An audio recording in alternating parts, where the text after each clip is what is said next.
Welcome back to the Who is Will Sims podcast.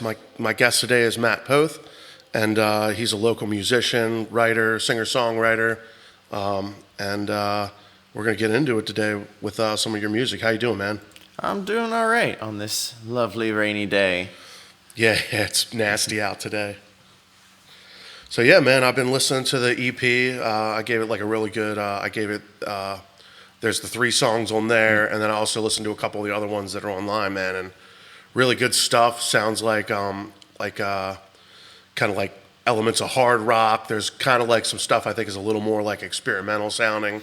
Yeah, definitely. I get Breaking Benjamin as a comparison a lot. I've gotten some pretty off-the-wall ones, though. Like, I think a friend said I sounded like, who's that guy from Panic at the Disco, Brendan Urie? So I sound like a deeper version of him. I got like Crash Test Dummies, Black Veil Brides. Like, I've gotten a whole lot.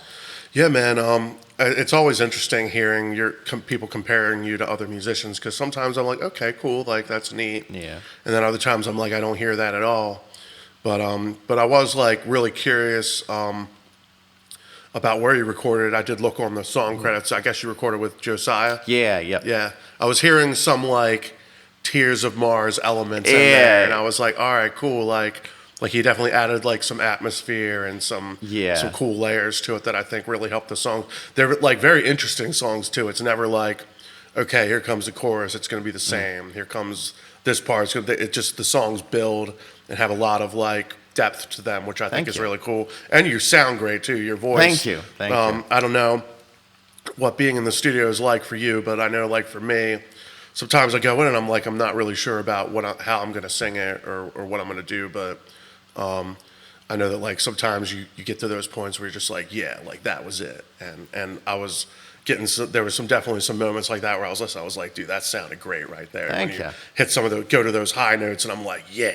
Thank you. Thank you. Yeah. So I usually, what I do is I've heard a lot of people don't do this, but every time we finish a mix in the studio, ask them to send it to me. I just listen to it hundreds of times and run through how I want to do it, because I am not a fan of wasting studio time. I go in there, I want to know what I'm doing. So I try to have as much together as I can, but I'm also a fan of kind of those spur-of-the-moment aha moments. Yeah. So like I know a lot of people, they just let the engineer kind of mix on their own time. I like to be in the studio when they're mixing, because I can't tell you how many times we've been in the middle of mixing, and I'm like, wait, we got to do this. Yeah. We got to try this. Let's try this. Let's do that.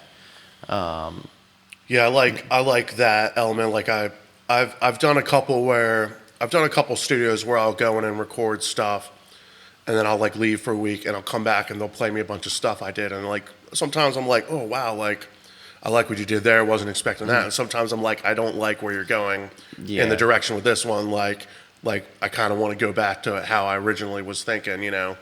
And so it's definitely an interesting process. I do like being there, and I like, you know, and usually I'm really open to like where the song can go, but there are times where I'm listening and I'm like, no, I don't like that. Like, let's redo that.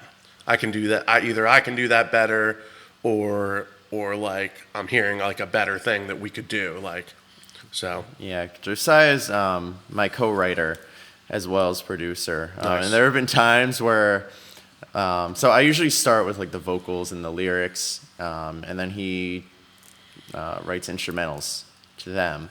And there have been times where I'm like, I don't know, like a Bullet, that in my head originally was like a slower, softer song. But then like when he started playing what the chords were, I'm like, not what I thought, but you know, we're going to go with it, because I like that experimental side of music. Yeah, it kind of pushes you to try something different too, Yeah. I think, and you know, there's an element where you kind of need to be open to that growth, because then that'll, Yeah, absolutely. you know, you can only keep going up from there, you know. But yeah, man, what was the process like recording I'm just going to focus on the EP in particular, but like Like it sounded like live drums. Did you guys? So it was Like a Bullet was live drums. Okay. John Reynolds wrote the drums for that one. Phenomenal drummer. Phenomenal. Like I keep meaning to like hire him more. Yeah. But like Shady, for instance, I wanted that more of an industrial sound, so I was like, let's just stick with the plug-in Damage is by far one of my favorite plugins Nice. I've ever used.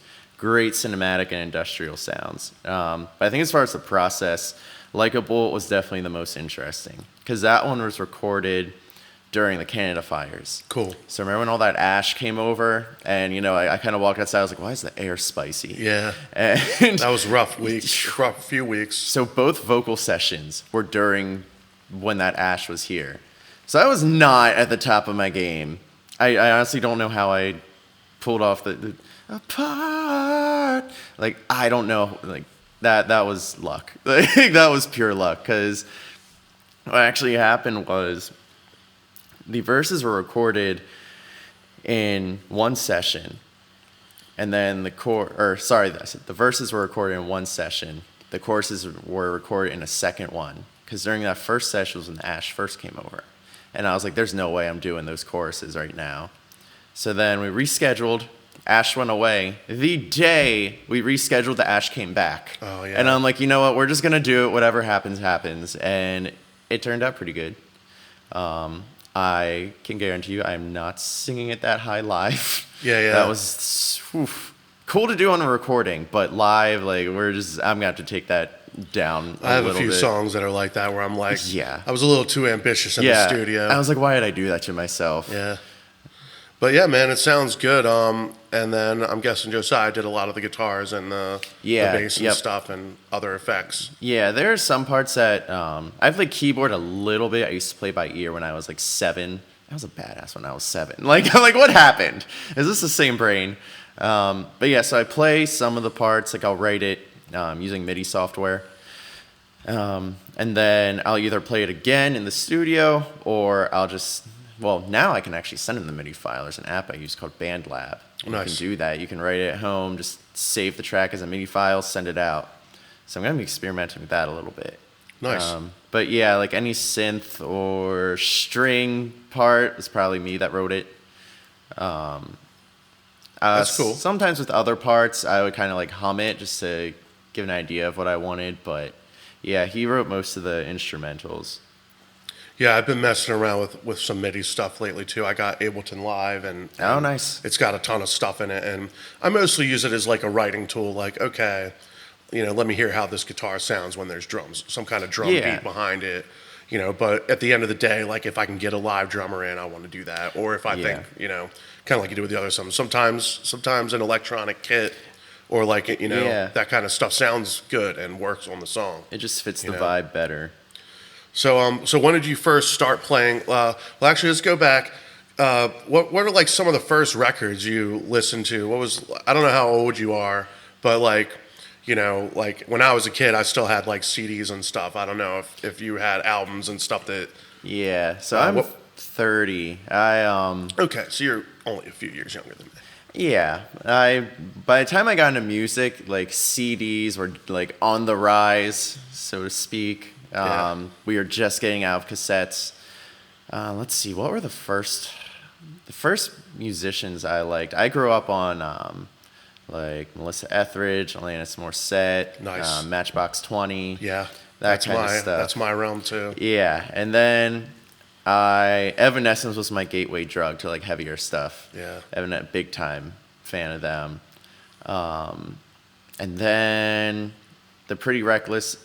And then they are how I discovered Audio Slave, because Taylor Momsen does a great cover of Like a Stone, and then I found Audio Slave. And I was like, oh my god, yes, this is it, like right there, that is the stuff. Yeah, I actually did lights for the Pretty Reckless like What? forever ago. This was at Bourbon Street. Wait, I went to that one. There was like, I don't know, 50 people there. Oh, was that like, let's see, 2010? Something like that, yeah. Oh my god, that was probably the show I was at. Yeah. So that was, and they were cool too. Like I didn't really know who they were, and they came on. I was like, these guys are pretty awesome. And then like from there they just kept going up. They kept releasing good music, and then they were on tour with, I think it was the Rolling Stones. I think they went on I tour think with they went them. on one tour with them, yeah. And you know, touring with other people. But yeah, one of those bands that I was like, all right, like these guys yeah, rock. she's great. She was only like 16 or 17 at the time. Yeah, she was Yeah, young. she's like, I remember her standing on stage at soundcheck just smoking a cigarette. Yep. I was like, such a rock star. yeah. I was probably 5 minutes away from actually meeting her, because we had actually gotten lost when we were going down there, finding a parking space. We got there, and there were two people chilling on the front steps, and like, oh yeah, you just missed her. She was out here for a smoke break. I was Oh, like, yeah. no, so close. That's crazy. But yeah, she apparently she like graduated high school early and was a college student. And I'm like, I'm the same age as her. What am I doing with my life? Like, Yeah, I mean, it's and then crazy. she was. I think she was on Gossip Girl too, which was like Yeah. another big thing for her. But yeah, like yeah, that was a cool thing. And then, so when did you start like writing music? I fooled around with it a little bit in high school. I didn't really get serious about it. It was just kind of like a hobby for like 10-ish years. I started when I was about 15. Didn't really particularly care about improving as much as I did later, because I started performing out when I was 24, 25. One of my best friends, Kristen Leschke, she badgered me for about 6 months. She's like, you gotta try it. Just do it. Just do it. Just go to open mic with me. Come on, just try it. And then she finally got me with, just try it once. If you don't like it, you never have to go again. And then 5 years later, here I am. Nice. Which open mic was it? I started with Susie's. Okay. Susie's was where I got my start. It actually wasn't long after Josiah had started that open mic.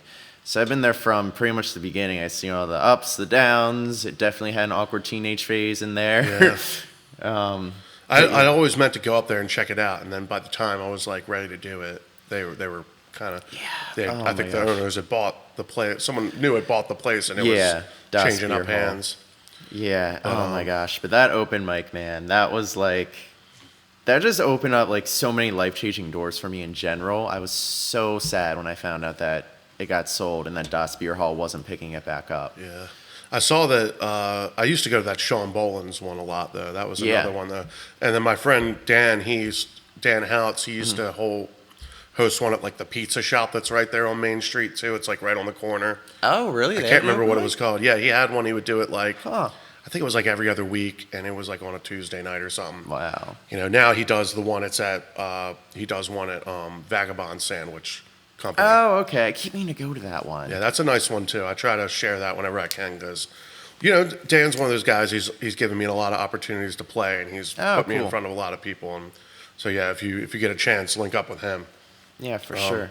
But yeah, that's pretty similar. Not too dissimilar to me, man. Like I probably started writing songs in high school. I practiced like by writing out lyrics to songs I liked, and like just trying to envision like. Yeah, that's what I did. I rewrote lyrics. Yeah, and then that kind of, and then it wasn't until my senior year, like right before my senior year, that I finally was like, I picked up a guitar and I was like, I'm doing this, and I played like every day, like nonstop, and like, you know, I took it to school with me. Nice. You know, and I was probably horrible, like, you know, in terms of my skill level, but Yeah. there was, you know, there were people that were like, man, just keep at it, you know, do it, and. Yeah.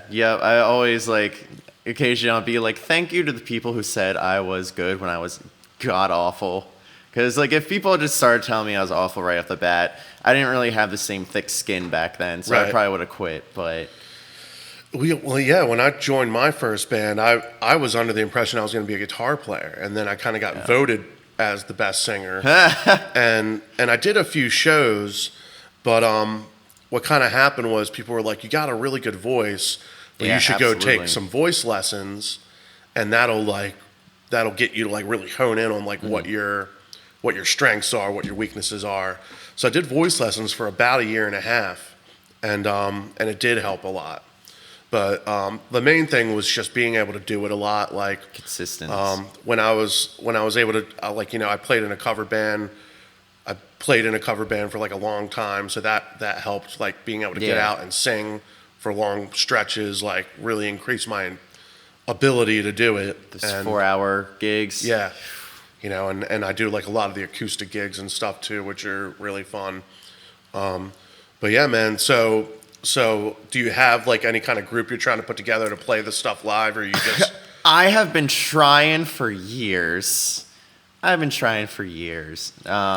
one point, it was for a few months that I had a group together, but in the beginning, I was given the impression the vision was the same. It was our ways of getting there that differed a little too much, and I was like, this isn't gonna work. It's not gonna work. Had you played in like any other bands before? Like, did you join any bands and try to do anything like that, or were you? Yes and no. So I took vocal lessons at School of Rock in Baltimore for a short bit, and they had an adult band program. So I stepped in there. They're like, cool, all right. They didn't really give me much time to learn the songs. They just kind of threw me in there like, all right, go ahead and practice. But I tried, and then one night, the guy who ran it just left.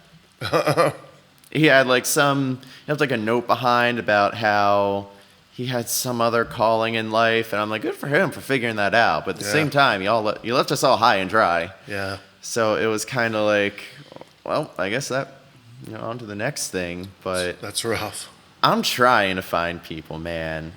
It's tough, man. And like I was lucky enough to play in a bunch of different bands and be in the scene and do shows with other bands that got to see me. And I think that's one of the reasons that I'm able to kind of like reach out to people, and people are like, oh yeah, dude, I'd be happy to play with you.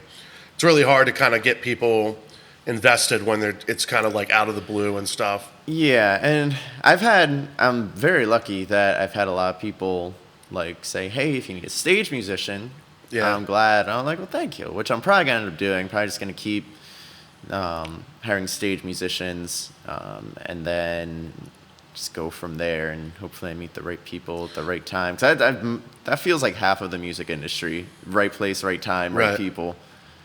I mean, you got good songs. Like that's half the battle right there. Like I know that, like I've been lucky to find some people that like me and like my music, and so they're just happy to like jump in and play when I need them, and and especially for me, it's also a thing of like I'm playing out a lot right now, and so there's an element of like I've got a lot of great people around me, but I can burn them out sometimes, so I got to be like cautious about that, like not asking them to do too much.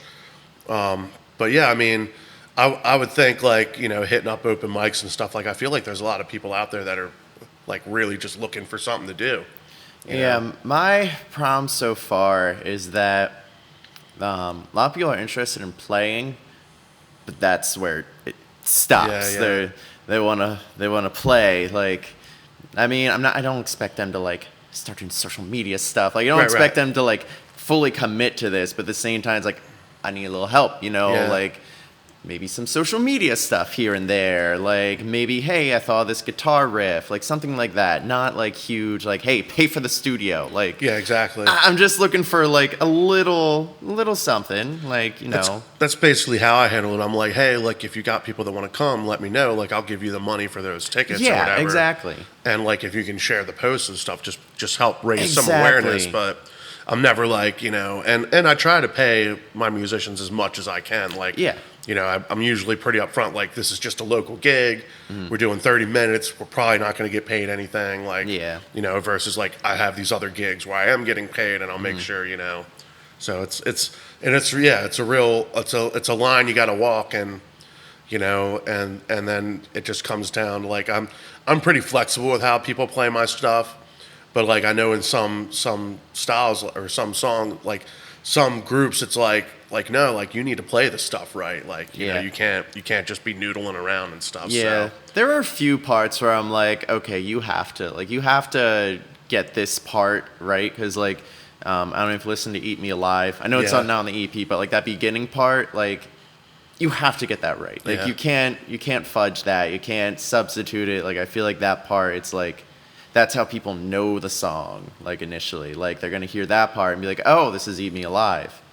But yeah, for the most part, I'm like, as long as it's not too crazy off, like I can follow along. Like as long as it's just not wildly different. Now, did you record? Has pretty much everything you recorded with Josiah? Or have you been yeah. kind of like, okay, cool? Yeah, yep. I mean, everything, pretty much everything I listened to sounded good.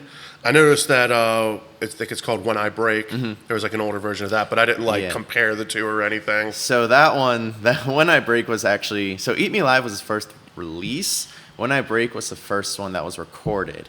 And that one was very like spur of the moment. Like, I had a really rough patch, with like some mental health issues, and I was unemployed for a while. So I was just like on my friend's kitchen floor writing lyrics and a melody.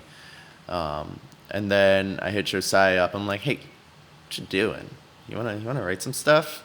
He was like, I mean, I'm mowing the lawn right now, but shit. It was just like back before either of us had like a ton of responsibilities or anything. Like, I think that was even before he had Miles. I don't know if you've met his kid Miles before. I haven't met adorable. him, his kid or his I don't know if he's married or not. His wife, yeah. Yeah. I've always appreciated from afar. Like I was able to catch like the tail end of Tears of Mars's like those last couple years. I saw him a few times, and I picked up on some of their stuff, and I would every if I had the chance, I'd be like, dude, you gonna play like this song tonight or whatever, like let them know that I was into the stuff. And then I remember they did the Kickstarter for like the short, the vinyl, right? No, they did one. It was for a short film. It was some kind of film they were making. It was like a movie / concert film thing that they did. Oh shoot! Okay, that was probably way have before I met him. It might even be over here somewhere, but there was like a little DVD, and then they did a show at Club 66 to like celebrate the release and everything, and that's cool. That was cool. And then they kind of went on hiatus for a while. I think Josiah went out to California or something like that. I might be wrong. Yeah, I don't know the details, so I'm not gonna repeat anything. Yeah, but. You're good. And I could be wrong too. I feel like he moved somewhere for a while and then he came back. Maybe it was Texas or something. But yeah, and then I saw he was doing sound and stuff and kind of getting back into it. And then when they released another Tears of Mars album, I was like, yes, like this is inspiring to me. And so yeah, I've always wanted. I have a goal to at some point work with him, on something. So so after I hit him up, it was either the same day or the following day. He sent me back like his idea of it, and I was like, fuck yeah, let's do it. And then the next day, that was like when he had started like really getting into audio engineering. So all we had was a laptop, audio interface, a mic, and minimal plugins. Yeah. So that vocal take that you hear there, that is all the first take. Nice. It was just a one take thing. So there's like a certain, I guess, magic behind it for me at least. That's cool. But yeah, then it was probably when he first started working at Forest Hill Studios, I was like, let's redo this one, because this one I didn't really know how to ask for what I wanted, because I was still learning like terms and different things. I didn't really know what the capabilities were of software. So I was like, let's redo this and just see how it turns out. We got Scott Ensign. He did bass on that one. Phenomenal. Another amazing guy that I'd love to work with at some point. Phenomenal. Just walks in and do. Like, phenomenal. I'm so glad he went in on that one. And then Shady is actually the very first song I wrote, but never released. I wrote it with my friend I mentioned before, Kristen Leschke. And that was another song where I was just kind of like, I don't really know how to ask for what I wanted. Yeah. So I was like, let's redo that one. Like, that is before Alchemy Within days, before that name was even a thing. Like, 7 Which also years ago? Great name. Thank you. Yeah. I think Alchemy Within way cooler than some of the band names I've had. Yeah, that's so. I came up with that. I was watching. It was like History Channel or National Geographic. They were talking about alchemy briefly, and I was like, turning lead into gold isn't far off from music. Like, you're just kind of transmuting emotions into something that's a little more palatable. And so I actually put in, there's like a band name generator, but I was like, I don't know what I want to do with the word alchemy, but I know I want it in there. So it was like, you could put in a word you wanted and then just hit generate, and I think it came I've up with used the whole this same thing before. yeah, but it came up with a whole list, and I read that one. I'm like, that's the one that's sticking. So I went with that, and here we are. Yeah, I think it was Trent Reznor who was talking about Nine Inch Nails, and he was like, they were like, how'd you come up with that band name? He's like, it's a pretty unremarkable story, but like, I just wrote down a bunch of band names, and that was one. And I woke up like, every week I'd wake up and look at the band names, and that was the one I didn't hate. Yeah, like that's kind of just how it happens sometimes. It's not always some grand revelation. Some of the best ideas are just like just messing around. I was gonna ask, how long ago did you write? You said "Shady" was one of your first songs. How long ago did you write that? Probably like 7 years ago, Okay. 7-ish years. But Chris and I, we've still been playing at open mic this whole time, and then I was just like, we need to do like an actual studio version of this. Nice. And I was trying to think of what I wanted it to sound like. And I mean, at the very beginning of my time at Forest Hill Studios, I told them, I was like, if you have any ideas, even if they're way far off from mine, like, because the only way you grow as a musician is pushing yourself out of your comfort zone. So I was like, I don't care whatever I think at the time. Just throw the idea out, and I'm probably going to run with it because I want to see what I can do with it. Because just me being involved is putting my own spin on it. So it's not like it's going to be something that sounds completely out of like my wheelhouse. Yeah, I have a book of like lyrics over there that I've written, and some of them are 15 years old at this point. But like, sometimes I'll have an idea, and I'll be like, I was working on one the other night, and I had an idea for what I wanted to do in the chorus, and like I had a musical idea for the whole song. I just didn't know like what I was going to do in the verses, and I just popped open this book, started going through, and I found this page, and I was like, I think I can make these work. Like they work with, the lyrics in the chorus. They're kind of the right like amount of words. It's not like I'm trying to squeeze a bunch of words into a small section. And I was like, cool, man. Like I put to use these lyrics that have been sitting in this book for probably 10 years, Yeah, like for Shady, almost all the lyrics, well, I say half the lyrics are the same. I changed literally the first line of the first verse, and that was it. Yeah. And it changed the entire meaning, which was crazy. And then all of the chorus I changed the lyrics to. It was very telling, my maturity and experience when I first wrote it versus when I wrote it this past year technically. Well, I think like one of the things that like I find, and I do the same thing, I'll look at them again and I'm like, this is kind of cheesy, or this is kind of this doesn't like match what everything else is saying. But at the end of the day, I think you find like most of the stuff you write still applies, and like maybe you need to change it to fit whatever it's going to be, whatever's going to be accompanying it. But at the end of the day, man, like, it's really all about that medley. Like, you can have the greatest lyrics ever, but if there's nothing, like, interesting when you're singing it, then, like, no one's really going to pay much attention. Like, when I write lyrics, I am a fan of keeping phonetics as a top priority. Yeah. Because even if the lyrics don't make sense, if they flow well, people are just going to take it and run. Right. Like, so I feel like I think of songs like Come Together, man. Like, most of that song is nonsense, Yeah, like, it's like, but people love that song. And it's got a good melody to it.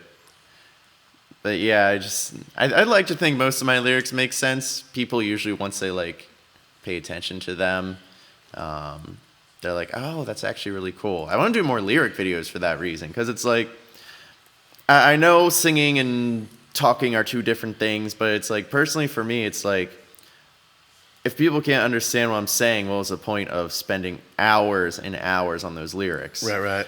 So I know not everyone's a lyric person. Like, that's just kind of, some people just are around for the beat, and that's okay.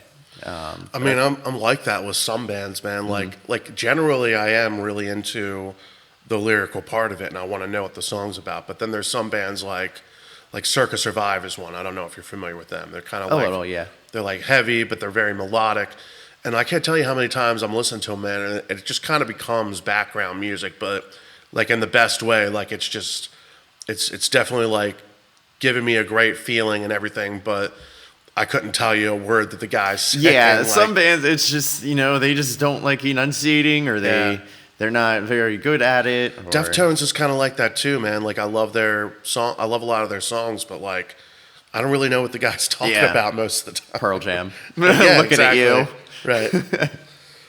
Yeah, man. So you got any other stuff that you're working on now? Any future projects in development? Yeah. So with the EP, it was actually originally going to be an album.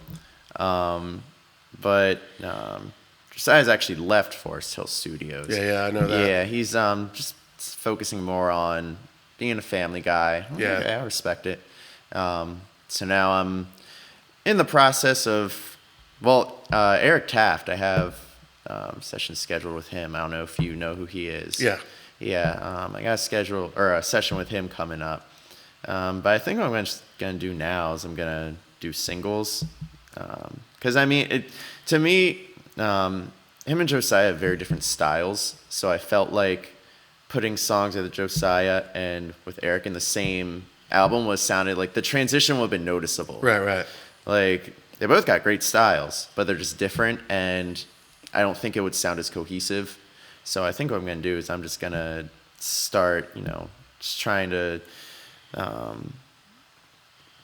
Yeah, man, go do a song and put it out, Yeah, do a song with someone, put it out. Do a song with someone else, put it out. Just kind of feel around. That's kind of what I did when I transitioned from being in a band to like, all right, I'm doing the solo thing now. I went to like 3 or 4 different studios and was working on different projects at the same time, and it was cool. It was a great experience. It's always fun how the space influences sometimes the sound, and you get like different input and stuff like that. But I think that there's something to be said for that experience. And every person you work with, you're going to learn something new, and absolutely, always ask questions and stuff. So that's cool, man. Are you like doing any gigs out anywhere? You kind of got like any. So my problem is right now is like, sure, I have some songs out. Is enough songs though? Yeah. No, not quite yet. So I kind of have to wait till I get more of these songs done so people know what they're playing. Yeah.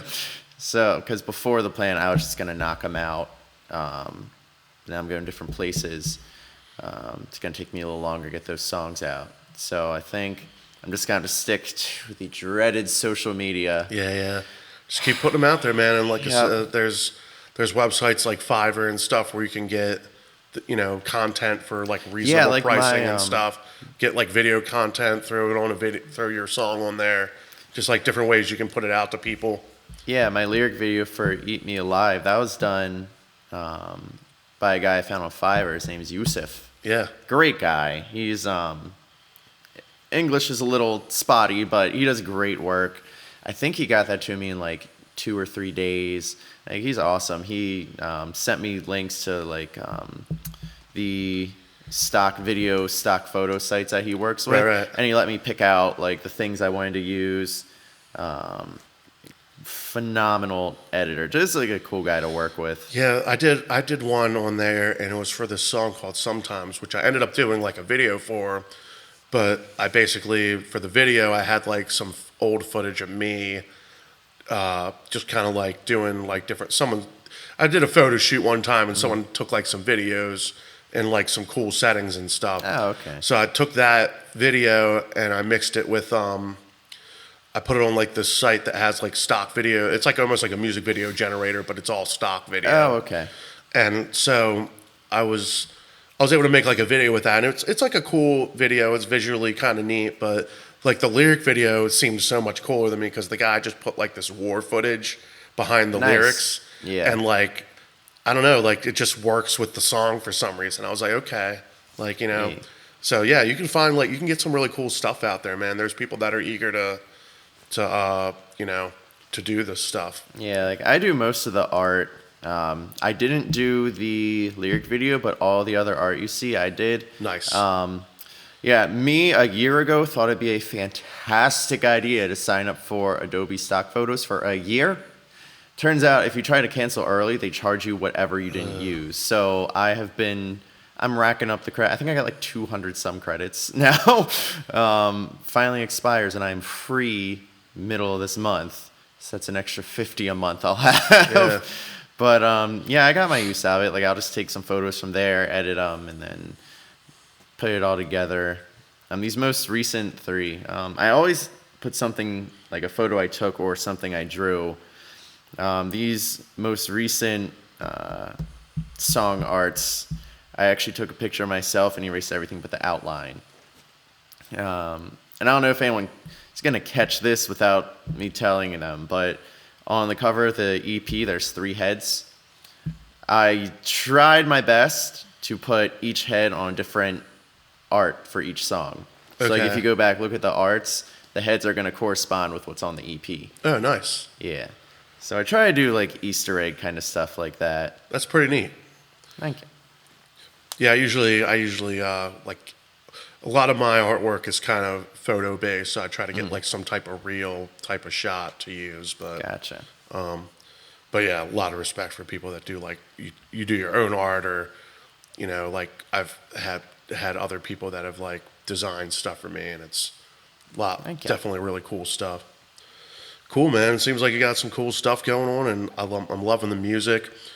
Before we wrapped up, I got a couple just kind of like fun questions. Sure. Some are music related, some are just goofy. But so the first one is, if you could collaborate with any musician, alive or dead, who would it be? It's a tie. Okay. It's a tie between Chris Cornell and Maria Brink from In This Moment. Nice. She's one of my favorite. She's actually one of the artists who like got me to keep going with music, because I watched some of her videos. I don't know if you've ever seen the video for Sick Like Me. No.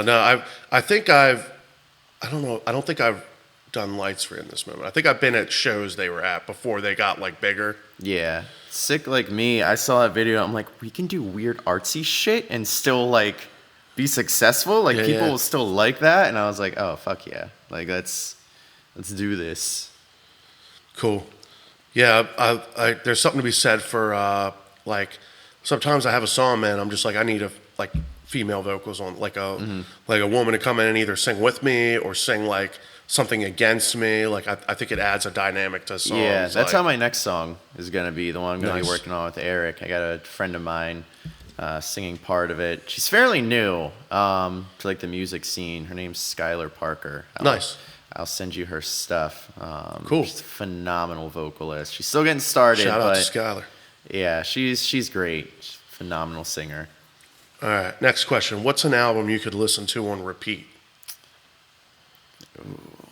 There's 2, like an entire album beginning Yeah. to end. Actually, no, I'll just give the artist, because all of theirs I can listen to. They're called, I don't know if I'm saying this right, it's Vukovi.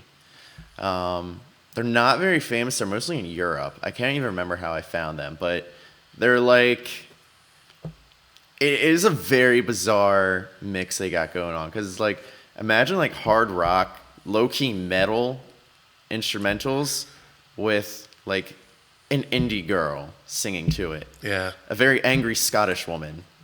She's phenomenal. I could listen to their Nice. album Nula I have actually on car rides, beginning to end, multiple times. They're such a cool band. I wish they would come to the US. I would see them in a heartbeat. Nice. Speaking of on repeat, you were mentioning earlier how like I do the same thing. I get like my mixes. I listen to them in the car. Have you ever had anyone like get in your car and be like, "Are you just listening to yourself all the time?"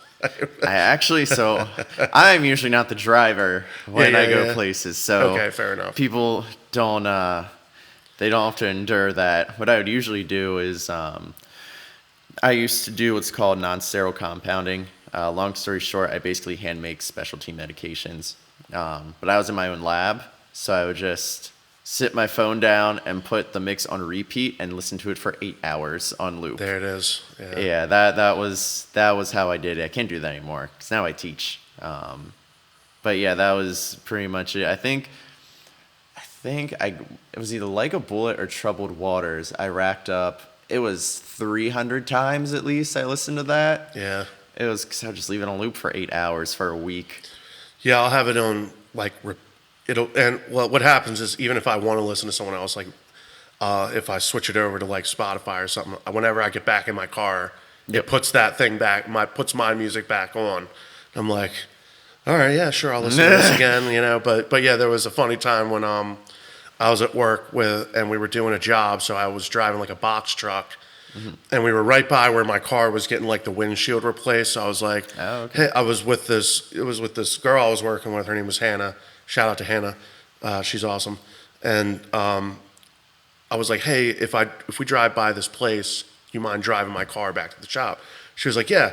So she gets in my car and turns it on. Like my song comes on. She's like, is this you just listening to yourself in your car all the time? I was just like, yeah, that's pretty sad. I know. Kind of part of the process, though. Yeah, yeah. All right, cool. Question number 3. If you could have an animal sidekick, which animal would it be? Ooh, animal psych. I mean, I already have a dog, so it's... Yeah. And I love him to death. So, pretending I didn't have him. Like we're assuming like you could, any animal that would behave like any, a normal pet. I feel like it'd be really cool to have one of those big monitor lizards Oh, yeah. as a pet. Just like put it on a leash, walk it around. There you And, go. if anyone tries to mess with you, they're going to probably get sepsis after Yeah. they get bit by this monitor lizard. What would you name the lizard? I name it something stupid, like Cuddles or Sparkles. That's like when you're playing a video game and it's like you were killed by and someone's Yeah. got like some goofy fluffy name. Yeah. Yeah. All right, what's your go-to karaoke song? I honestly don't do karaoke a whole lot. If you were somewhere and someone was really pressuring you, what would you probably go with? I would probably do either Meant to Live by Switchfoot? Nice. or Hanging by a Moment by Lifehouse. Nice. Those I are do good one of songs. those two. I always feel like if I do it, I'm like I should do something that's like not in my wheelhouse. Like I did like Cough I'll do, Syrup like- once. Oh, Cough nice. Syrup by Young the Giant. nice. I usually try to do something like Prince or like Justin Timberlake or Oh, something where I'm okay. singing like falsetto. I could just have fun. But yeah, like open mics, I'll cover some weird stuff. Like I do some Adele. Let's see what else I cover. I covered Impossible. I think her name was Chantel. It was like an R&B song. I was just feeling ballsy as hell one day, and I did Hurt by Christina Aguilera a Oh, cappella. nice. There you go. That was a mood. I wasn't even drinking. I don't know what my deal was that day, but apparently people liked it. But yeah, I like singing that one. Cool. All right, last one. If you could be a contestant on any game show, which one would it be? A game show. Ooh. I do watch quite a few of those, believe it or not. I'm trying to think which one, because there are some cool ones. I can't remember the name of it. It's the one where it's like this big board. It's got a bunch of pegs, and you drop a ball down from the top. And it kind of... Okay. I can't remember what it was called for the life of me, but like there are a bunch of slots at the bottom with different prize amounts. Yeah. And it's just... But there are some where it's like you lose everything or something like that.